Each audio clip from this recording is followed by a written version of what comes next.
Hey, this is Spike Dudley. You're listening to InYourHeadOnline.com. Stay extreme. And we're back, and we're joined at this time by a man from Calgary, Alberta, Canada. He was born to wrestle and bred to win on a special occasion. He is Mr. Lance Storm. Welcome, Lance Storm, to In Your Head. Thank you.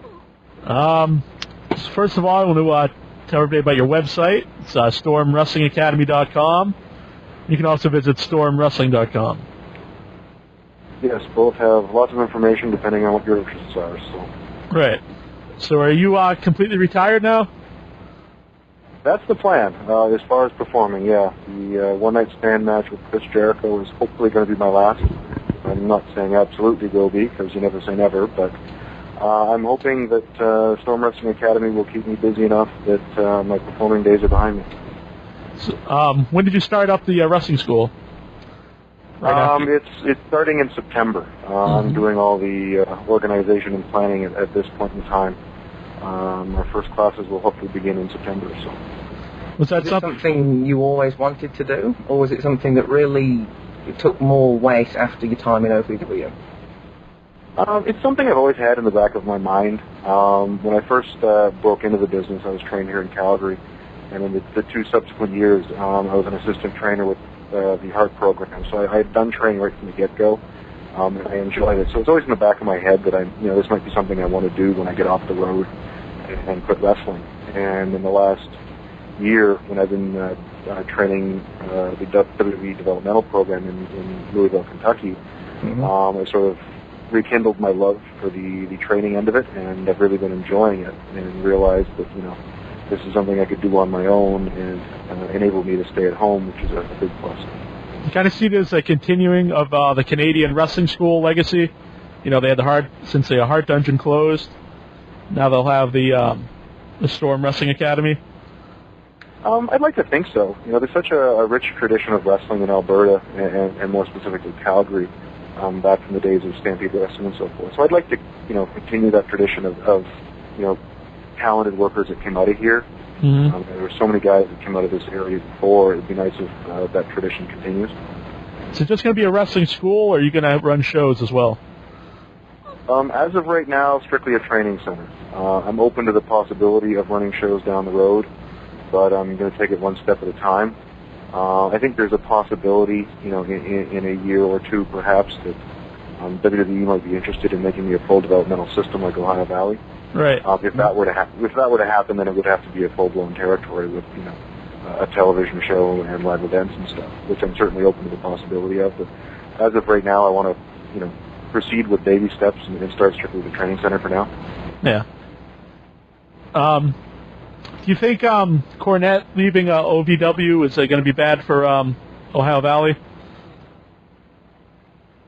I don't know. I think it's certainly going to, in the short term, will depend on who they have replacing him. If Paul Heyman, is going to do it on a full-time basis, then I think he could do a more than competent job, and I don't think the product will necessarily suffer. If they don't have a Paul Heyman or a Jim Cornette booking the shows and running things, then obviously it will, because Jim, has an incredible knowledge of the business and love for it. So he was certainly a big asset. It's just whether they have a permanent replacement for him. How would you compare those two? Because a lot of people say they're a lot alike, but yet they never liked each other. Paul Heyman and Jim Cornette. Yeah, they're a lot of alike, yet extremely different as well. They're both extremely passionate for the business. They both were great managers and great talkers. I think Jim is more traditional and more rooted in the history of the business, where Paul, I think, is a little more creative and adventurous as far as taking the business in new directions. Right. They certainly have, similarities, but I think once you get past the base of what they did in the business, they're polar opposites in a way as well. Mm-hmm. So either one would be good for OVW, because they both really they really love wrestling. And they want to see it succeed. They both love it, they both care about it, and they're both, incredibly knowledgeable. So I think, anytime new talent can be around brains like that, I think it's a plus. Whether, you prefer more the Jim Cornette style or the Paul Heyman style, it's strictly a matter of taste. So tend to go more the Paul Heyman route as far as, how he deals with the business and likes it. So I personally would, think his direction would be more advantageous, but there's certainly, other schools of thought and people that would think Jim Cornette's, ideas are the best. When you first started to work for Paul Heyman back in ECW, were you ever worried about maybe being put into the more extreme matches, barbed wire matches and whatnot? No, I never was really. It was the same thing when Jericho and I first made our trip to Japan with FMW. Mm-hmm. Jericho was concerned about, we're going to have to, be involved in all this, hardcore craziness and stuff. And I always was a firm believer in they booked us for a reason, and unless you're a complete moron, you book people to their strengths. Right. And if they wanted people to just do the hardcore stuff, they would have hired somebody else. And, Jericho had been there in the past, and Benoit and Eddie had been in ECW before me, and those guys wrestled, you know what I mean? Mm-hmm. And, Paul Heyman had the guys that did the hardcore, he had the guys that did lucha, he had guys that did wrestling, he had the guys that did promos, and I figured that, Paul would use me to my strengths, which he certainly did. Right. And Chris Benoit would powerbomb people through tables, but on the whole, he did stick to wrestling, Yeah, and it was one of those things where ECW was more about freedom and to do what you wanted to do. If Benoit powerbombed somebody through a table, it wasn't because Paul said, hey, this would be great, go powerbomb somebody through a table. Mm-hmm. And same thing with all the blood and all the guts. It's like Paul was never, this is what you need to do. It was go out and do what you think you do best and get yourself over, and I'll help you with it and I'll promote it. But, he never said, okay, you guys got to go out there and it's a bloodbath, go. Would it, if they would have asked you to do something like that, would you have done it? Hardcore matches? Or do you think you... I did the occasional one, and right. I thought it was, warranted and made sense booking-wise. It was just for no reason whatsoever, go up and do that. I probably wouldn't have. Yeah. Did you enjoy your time there? Absolutely loved it. It was an incredible learning experience. It was a lot of fun. It was probably the most rewarding time of my career. Yeah. What was the locker room like compared to later when you went to WCW or WWE? It was very relaxed, and I think a lot of it was the fact that it didn't have the corporate structure like WCW and WWE had, where, you're showing up at 1 o'clock in the afternoon and you spend the whole day there, waiting to perform. So there was more time to hang around and you had to sort of be around everybody. But ECW was really more, everybody had, the group of friends that they hung around with, but if the show started at 7, you're wandering in at 6 o'clock, so if everybody gets their gear on, figures what they're doing, and then performs. So you didn't have as much, hanging around the building time. Right. You didn't have as much time to, interact with people. So you really, you hung out, interacted with who you were friends with and wanted to hang out and interact with, and that was it. So it was certainly a lot more friendly of a locker room because you weren't forced into interaction with other people that you might clash with personality-wise.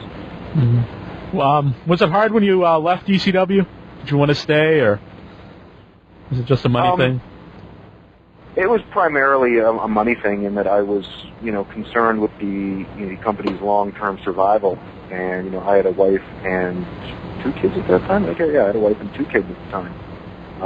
And, I had, bills to pay and things to cover, and I was concerned that if I stayed in ECW, I wouldn't be able to support my family if financial things got any worse.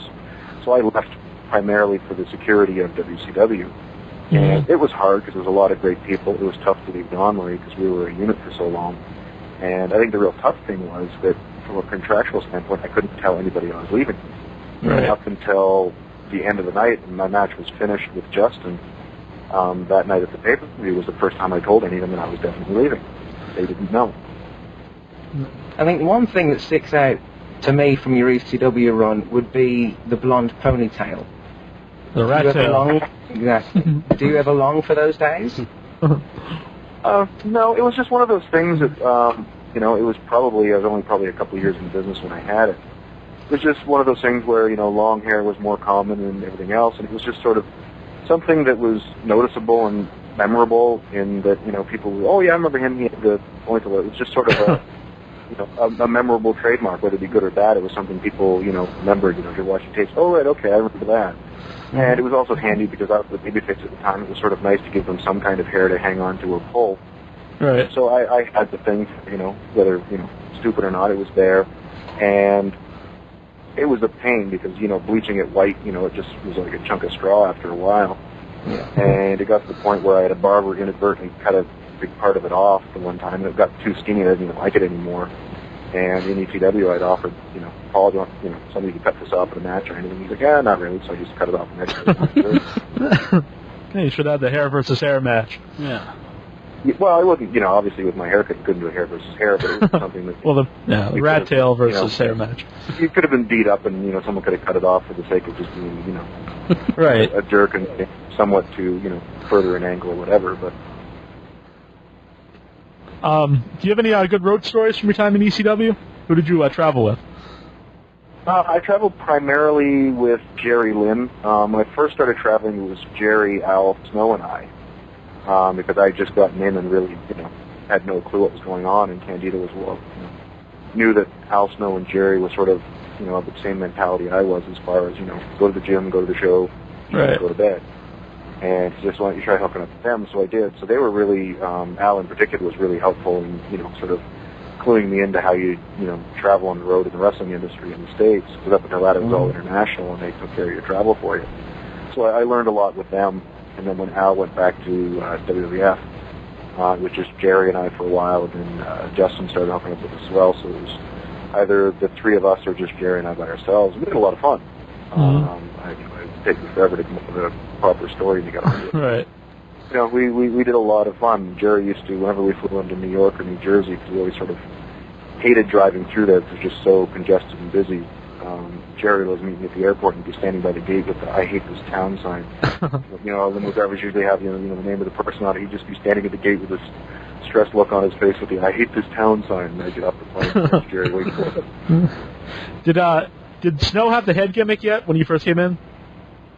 When I first came in, he did. It was shortly thereafter that he got the head gimmick. So again, probably, I don't know if it was weeks or months, but I know when I first got there, he hadn't done the head thing. He was just starting to do the... You guys... Sort of being... Yeah, he was sort of mentally unstable and a little bit, I don't know if it was bipolar or what you wanted to go with it, but he was sort of, being a little... Like he was having a anxiety attack and stressed out in the business and he was a little bit, crazy. He was reading up on different mental disorders and stuff to try to figure out where his gimmick was going, and then the head thing sort of played into that, whether it be weeks or a month, whatever later, that he ended up adapting the head thing and going that route. Right. Did you ever think that would get over like it did? I don't think I anticipated it getting over as big as it was. The first promo or two that I saw him do, I thought they were, incredibly entertaining. I didn't realize it would go to the extent, because I think, realistically speaking, when he had, his big run with the head, I think it was one of the most over things ECW has had. Yeah, it was. When he go out, the crowd reaction on the pay-per-views and stuff with the big crowds, it was one of those things that's sort of different. There's certain levels of pops and being over and so forth. There's the Hogans and the Austins and stuff, and I think from an ECW standpoint, he was in that league where it was like he was above maybe other kind of reactions that for some reason that hit that cult, more so than just wrestling. It just connected on a weird level. And when they started handing out the heads, it was just unbelievable. Mm-hmm. I think you were in the ring the first time they handed out all the heads to the crowd, weren't you? The one pay-per-view, yeah. I don't know if that was the first time they did it. They may have done it on TV one or two times earlier at the arena. Right. Yeah, there was the Living Dangerously, I'm guessing the name, I could be wrong, pay-per-view from Asbury Park, New Jersey, when I was doing the feud with the Triple Threat, and Tammy was involved, and we did the swerve where she turned on me to help Candido and Shane in that pay-per-view main event. And then Al did the surprise run-in with the heads and stuff. And that was, it was just unbelievable with the entire arena, chanting and bobbing up and down and throwing his heads. It was incredible. Do you know why that didn't get over as big in WWE? I always thought maybe they went a little too comedy with it. Because it was comedy in ECW, but there was also, he was supposed to really be deranged in ECW as well. Yeah. I think it's one of those things that, it'll only get over to a certain level if it's, portrayed as such, and it's like, unless you put it in the main events and give it the real focus and fill the arenas with the heads and stuff, it's not going to, and if you only get behind it in a limited capacity, it's only going to get over to a limited capacity. Mm-hmm. When you were talking about yeah, go on, sorry. Well, I used to think when, Al had sort of been labeled or stamped at that point in time as a certain level performer from his, Leaf Cassidy and his Avatar and all the other stuff that he had done on WWE. So I think fans from a WWE standpoint had a perception on where Al Snow was going to be. Right. And unless you really take it over the top and have him start, beating the guys that they view as a different level and really getting behind him 100%, I don't think he's going to reach that level of over with the crowd, because they've sort of realized, where his place is, if you will. But in ECW, he was, I think fans are willing to accept that you could go anywhere, and he hadn't done the Leaf Cassidys and all the other crap in ECW, so he sort of had more of a clean slate, and fans were willing to... Yeah, he's a different kind of fan. Yeah, a different kind of fan, and it's also just that he hadn't been labeled or established in any other way in ECW yet, so the fans were more willing to accept where he goes from there. Right. How did you like the ECW fans? They were great. They were, relentless and hard on you at times, but they were so appreciative when you did put out for them. Mm-hmm. Sometimes they were, obviously obnoxious and thought they owned the place, but you know what? They bought tickets and showed up, so in a sense they did own it. And they were the most appreciative when it really mattered. After the first Barely Legal pay-per-view that we did, at the end of the show, we all went to the ring, and the crowd had this huge thank you chant going. Right. And, just showing their appreciation like that made, all the difference in the world. And, all the rave reviews that One Night Stand got from New York City when we did the ECW One Night Stand pay-per-view, it's like, it was the fans that made that show what it was. Right. Had the fans not shown up and been as rabid and responsive and appreciative of the show, it wouldn't have been a tenth of what it was. Mm-hmm. Yeah, they added a lot to the show. Yeah, they put the show over the top more than the boys or the performers or anything else, and because they loved it so much and appreciated our love for it, and it was a real relationship between the crowd and the fans. And as much as we hated the the "you effed up" chants or the all the other horrible chants that they wrote right. or whatever else, when it mattered, they respected us and appreciated us. And if they rode you hard for whatever reason, so be it. If that was your last match, would you be happy with that, being your last match with Jericho? Thrilled to death with it. Jericho was my very first match, so I think bookending my career with matches with him is extremely cool. He is one of my favorite people to work with of all time. He was one of my favorite people just to know and love as a person. So doing it with him was great, and the crowd could not have been more responsive. So it was a wonderful ending if it is, in fact, the last match that I have. Mm-hmm. Were you surprised how well that turned out, the ECW show? Yes and no. There was, I expected it to, when I realized, it was earlier on that I was talking with Paul and Tommy a lot because of our, OVW connection, about the way the show was being put together and the fact that, Vince was letting it be authentic as far as the venue and the creative direction and the boys that were on the show and stuff. So I was expecting it to be, quite good. I was expecting the crowd to be awesome.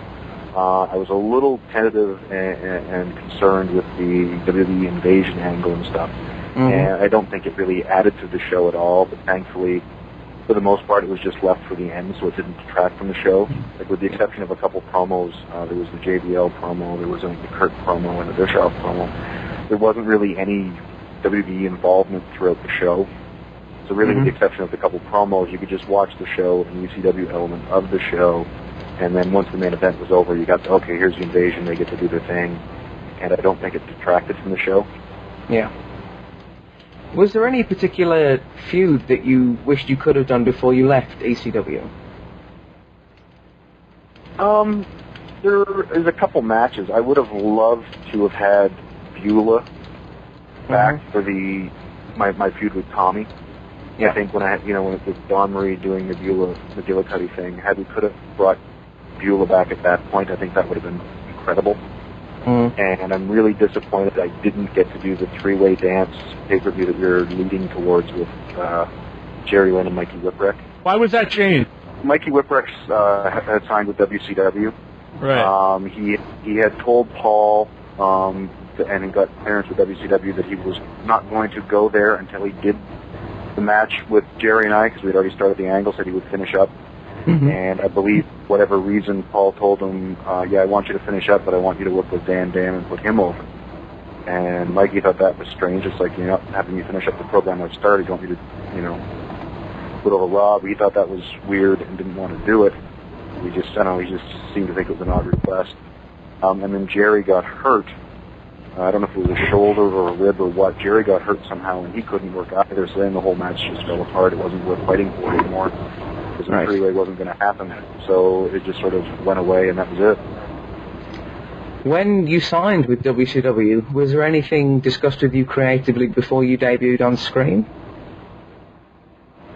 No, and they really didn't have a creative direction yet. There was my very first meeting with Russo and Bischoff, because they were the two guys running the show at the time.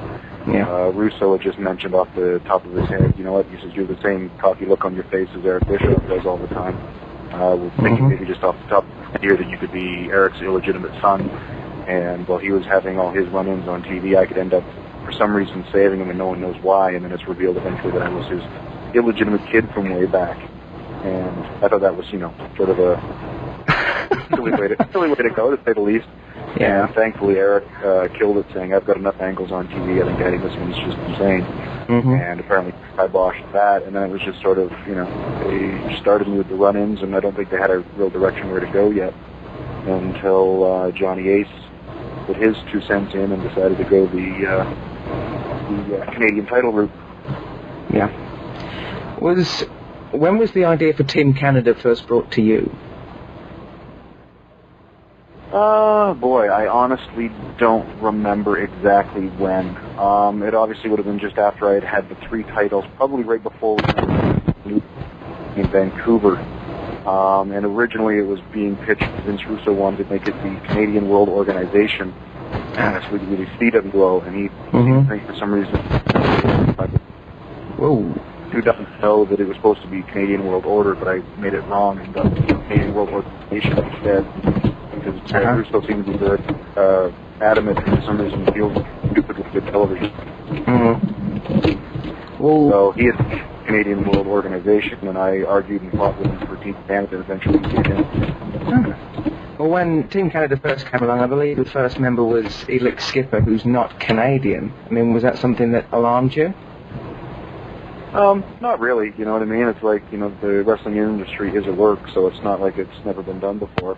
And actually, the original Team Canada was actually an FMW. They did a Team Canada, and had guys that weren't from Canada either. So it wasn't a big deal to me. They decided to portray him as being Canadian, and that was fine by me, whatever.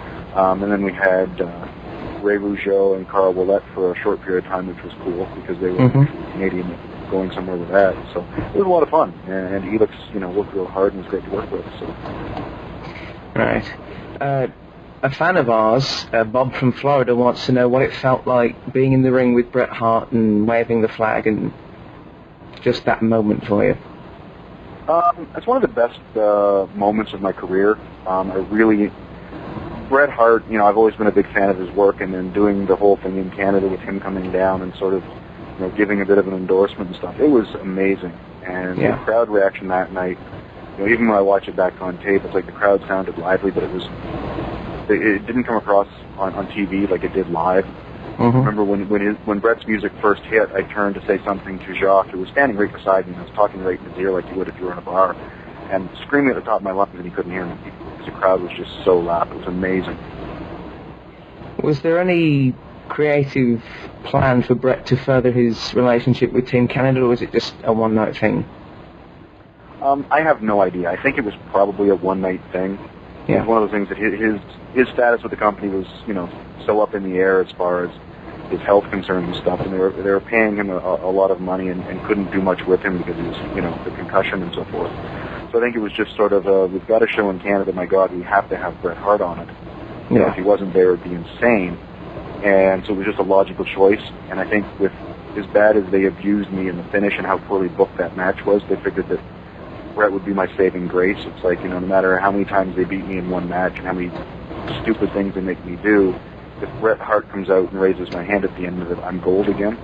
And I remember even talking to Brett about it, because he even pulled me aside backstage, and he says, the way this match is booked, there's a good chance this crowd could turn on you. And I said, yeah, I realize that. It's like when you get beat 5 or 6 times in a row, there's a chance that the crowd is going to, basically wash their hands of you. And I told them, I said, they figure that's what you're for.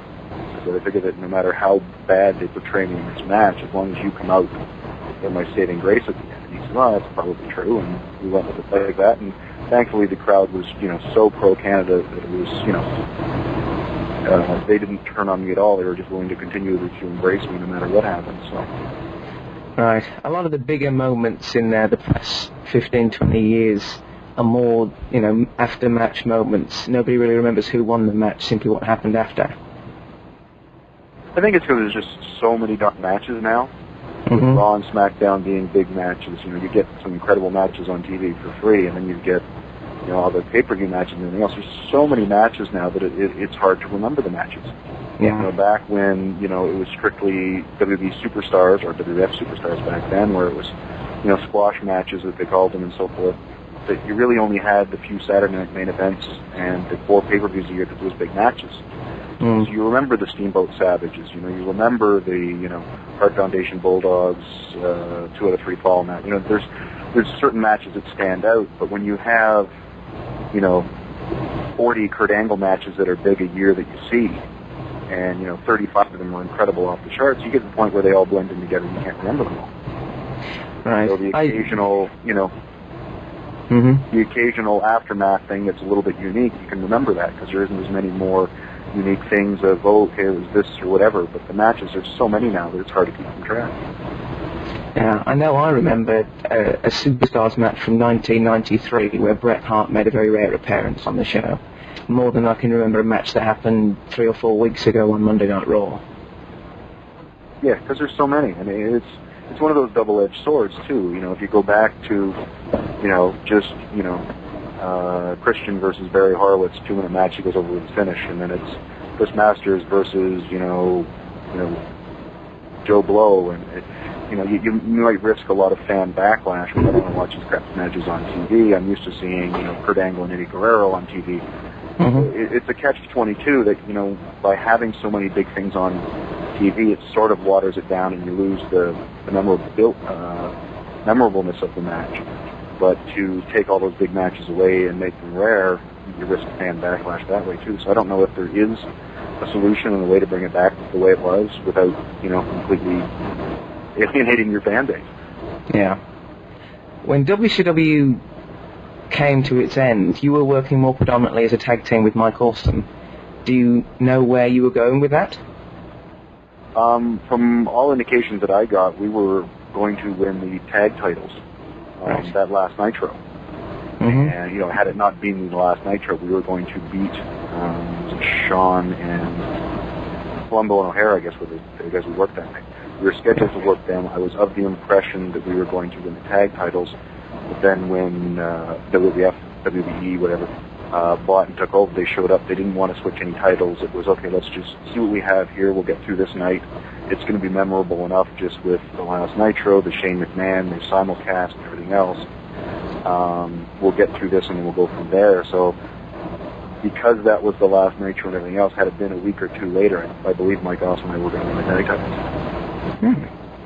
Well, when you first came into the WWF, I believe it was you were the first run-in of the Invasion angle.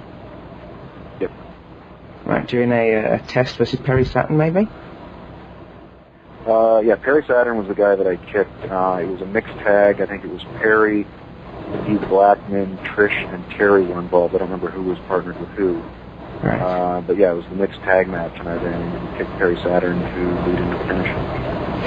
You didn't have much in the way of a storyline going for a while, but when Dawn Marie came in, was there anything, did either of you get in someone's ear and say, put us together, we can do good stuff?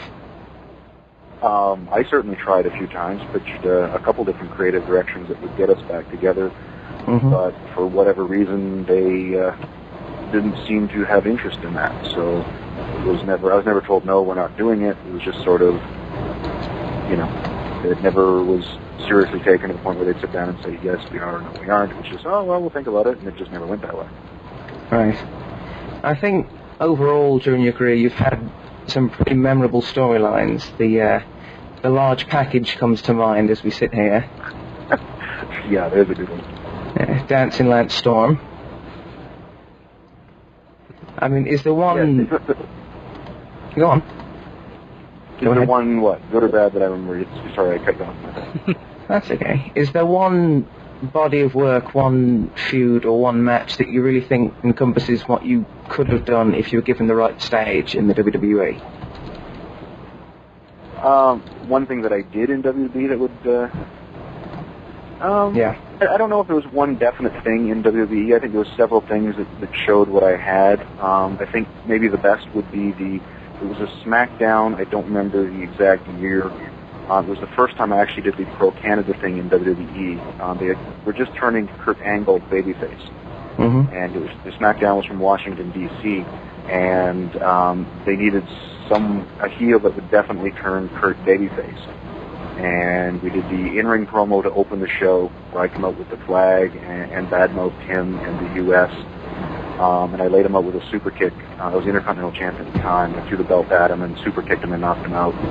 And then we had a backstage segment I did with Austin, because this was during the invasion thing, where Austin said, I had to go out there and do one for the Alliance and everything else, and then we had the single match with Kurt. And, it was to get Kurt over strong, so, the whole focus of the match was to really get over Kurt's aggressiveness and be strong, but I think Kurt and I worked extremely well together. I thought it was a really solid match, and it did exactly what the office wanted. We opened the show strong with a promo and an angle, finished the show up strong with a really good match that did exactly what they wanted. And I think that probably, from a WWE standpoint, showed my potential in that, Kurt was a former world champ at that time, and certainly arguably the best wrestler, going.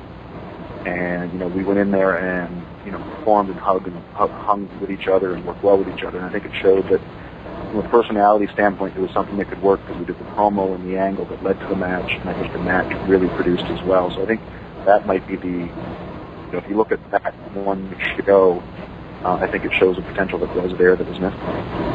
Yeah, and if they'd have just given you, like I said, the right stage, the fans could really get behind you beating somebody like a Kurt Angle, who was a former world champion.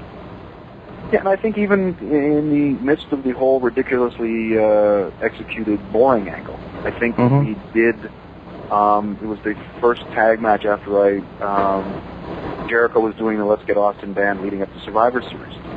Right. And he had brought Christian, myself, and I believe Coach out to have examples of people who, Austin as GM or sheriff, whatever he was, he'd abused and everything else, and I actually stood up in the promo and said, no, Austin did me a favor, I was boring, he's helped me out, I've never been happier in my life. And it led to the tag match with Christian and Jericho against Rob Van Dam and I. I do remember that match. Yeah, and it was the crossover segment of the show, which is an important part of the show, where our match goes over the 9 o'clock hour to hold viewers. And we had two segments for the match, and the finish of the match was me doing the springboard drop kick to the back of Jericho's head and pinning in the match. And the crowd legitimately erupted and stood up and popped at the finish. And that, to me, was another defining moment in had that been followed up. It was the point where I wasn't boring anymore. I had, the dancing I wasn't a big fan of, but still, I had shown some energy and some excitement. I had stood up on behalf of Steve Austin and beat a legitimate big-time player in Chris Jericho, and the crowd bought it and got behind it. Even Jericho mentioned when we got back to the back, he said, man, I'm finished. He said, the crowd popped like they do on a title change.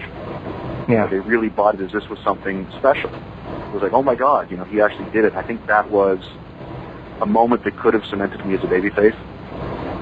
Fortunately, due to the way Raw is structured and everything else, the following week I wasn't even on the show. Yeah. I mean, I can vividly see the finish in my head. I can remember the drop kick. It came from about halfway across on the far side. Yeah, I can remember that. The fact that you can actually remember that, to me, indicates that, it was something. And unfortunately, and fans, they need to have things cemented in their heads a few weeks in a row before they start buying it. Right. And it was like, oh, wait, hey, Lance is actually doing something. Yay, we like him. And then the next week, you're not even on the show. It's like, oh. And then the next week, we actually were in another tag match that was solid. And then the week after that, I got beat by Mark Henry in 45 seconds. And it's like, there's things like that you throw away a legitimate moment,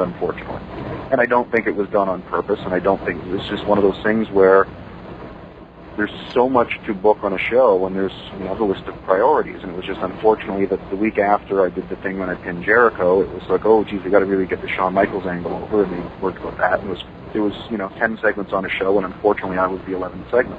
Right. And and I just got bumped. And it's one of those things where because I wasn't the priority, unfortunately, I think the ball, the opportunity was missed, and the ball ended up getting dropped, and there was no way of salvaging it at that point. Oh. Now that your in-ring career is, as you said, as you plan it, done, is there one person who stands out above everybody else that you wish you probably could have worked with? I'm sorry? Is there one person, now that you're done, that you wish you would have worked with at least once? There's 3 people, but the biggest is Bret Hart.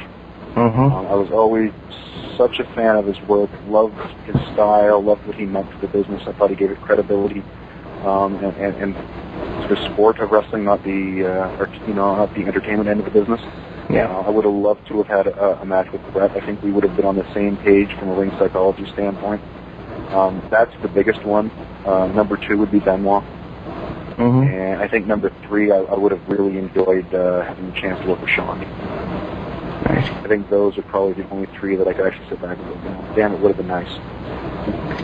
And people can check out stormwrestling.com and stormwrestlingacademy.com for more information on the Wrestling Academy starting. I think you said it was September? September will be the first session, yeah. There'll be a second in January, and then the summer next year I plan to have another one. But yeah, there's still a few spots in the September class. If people want to check out the website and get some information in, that would be great. Right. Would you prefer to people to come for you to start from scratch, or maybe with a little bit of experience underneath their belts and to refine them?